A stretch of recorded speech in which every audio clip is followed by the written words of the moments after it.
Big boss 9 Telugu episode 1 promo అయితే release అయింది. ఆ ప్రోమోలో ఏంటంటే బిగ్ బాస్ కామనర్ వర్సెస్ సెలబ్రిటీస్కి ఒక టాస్క్ ఇచ్చాడు. కామనర్స్ వచ్చి ఓనర్స్, సెలబ్రిటీస్ వచ్చి టెనెంట్స్ అని చెప్పి ఒక టాస్క్ ఇచ్చారు వాళ్ళకి.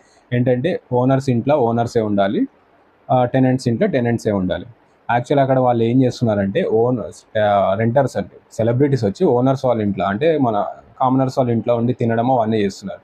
యాక్చువల్లీ వీళ్ళకి ఇచ్చిన టాస్క్ ఏంటంటే ఎవరింట్లో వాళ్ళు ఉండాలని చెప్పిండు. కానీ వీళ్ళు ఏం చేస్తున్నారు, వాళ్ళ ఇంట్లోకి వీళ్ళని వచ్చేసినా వీళ్ళు ఆపుతలేరు, వాళ్ళకి ఫుడ్ పెడుతున్నారు. ఏమంటే ఇక్కడ కామనర్స్ ఏదో సింపతి బయటికి బ్యాడ్గా పోర్ట్రే అవుతుందేమో, సింపతి గెయిన్ చేద్దామని ఆయన ఇచ్చిన టాస్క్ అర్థం చేసుకోక వీళ్ళు చేయాల్సింది ఏందో చేసేసి వాళ్ళకి ఏదో ఫుడ్ పెడతా అంటారు.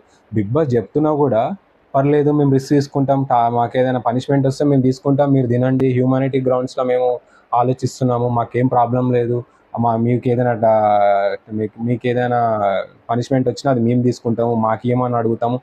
అసలు ఏం పోర్ట్రే చేద్దాం అనుకుంటారు, అది అస్సలు తగ్గట్లేదు. వీళ్ళు ముందు సీజన్లు అన్నీ చూసి మనం బయట బ్యాడ్గా పోర్ట్రే అవ్వద్దు, సింపతి గెయిన్ చేయాలి అని చెప్పి అన్నట్టు ఈ కామనర్స్ మొత్తం ఒక ఒక యాంగిల్లో ట్రై చేస్తున్నట్టు అనిపిస్తుంది. ఈ విషయం భరణి గారికి అర్థమైనట్టుంది. ఆయన కొంచెం వాళ్ళని క్యాచ్ చేస్తున్నాడు, వాళ్ళు ఎలా మెంటాలిటీ ఉందనేది అయితే ప్రోమో లెక్క చూసుకుంటే ఇదైతే క్లియర్గా కనిపిస్తుంది.